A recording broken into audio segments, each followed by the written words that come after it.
Today, we're going to talk about a very intriguing ancient story. It contains a wealth of wisdom and mystery. The premise sounds quite mystical. It didn't just shock an entire city at the time. More importantly, it hides a profound truth about how we actually perceive the world. The mystery at Atuma. The story takes place in a city called Atuma. Something extraordinary happened there. But the most critical part of the story is actually the thing that didn't happen. When the Buddha was asked about a violent thunderclap that had occurred nearby, he replied with calm indifference, as if he hadn't heard a thing. A bystander was stunned. He immediately realized this was incredible. The Buddha must have been in a state of extremely deep meditative absorption, samadhi. Otherwise, how could he have missed the sound that terrified the whole city? However, this wasn't an accident. It was part of the Buddha's grand plan. His true goal was to guide to highly influential spiritual practitioners, known as ascetics, toward liberation. The strategy of the ripple effect. The two key figures the Buddha sought to help were Kenya and Raha. They had completely different personalities.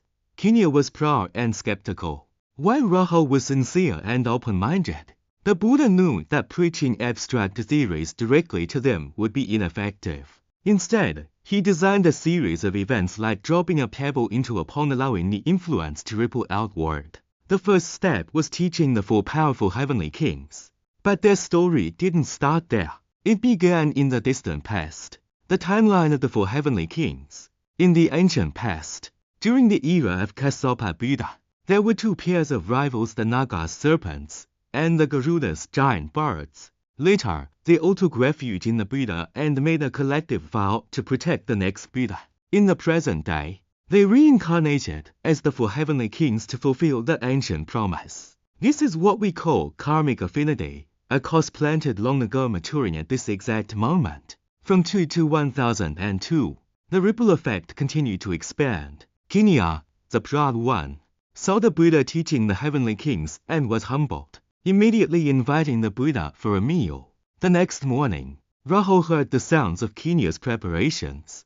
Just hearing the name Buddha for the first time moved him so deeply that he went to find the Buddha himself. Ultimately, these two ascetics and their 10 disciples requested to be ordained. This journey started with just 2 people, but eventually led 2 individuals to a new path in life. All of them eventually attained the state of Arhat, the highest achievement in practice. Different paths, same destination. Though they all became Arhats, their journeys differed based on their past karma. The Buddha assigned his top disciples to teach the new monks, and their initial progress reflected their ancient ties. The results of spiritual practice and past connections. Those who were students of Katyayana in past lives had the strongest foundation. They reached the highest state of Arhat very quickly. Those who followed Moggallana reached the stage of non-returner. Those who followed Sariputta reached the stage of stream enterer. This wasn't about the quality of the teachers in the present, but rather the different bonds formed long ago.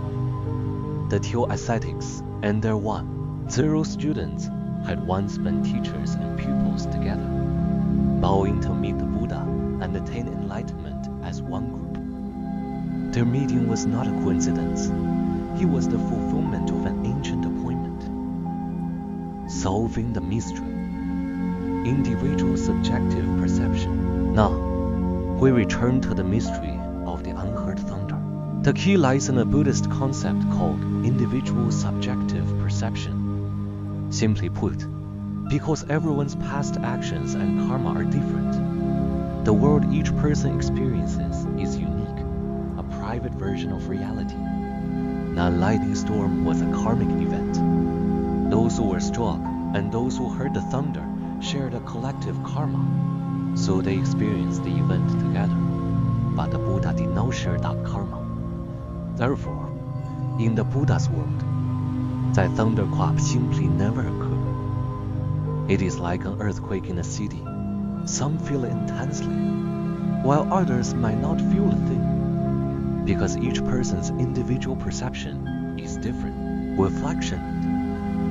From a bolt of unheard thunder to a vow spanning many lifetimes, this story tells us one thing. Everything we experience and perceive in this world is likely a response to our past thoughts and wishes. It leaves us with a profound question to ponder. Have you ever made a wish or a vow, that is, even now, quietly shaping the life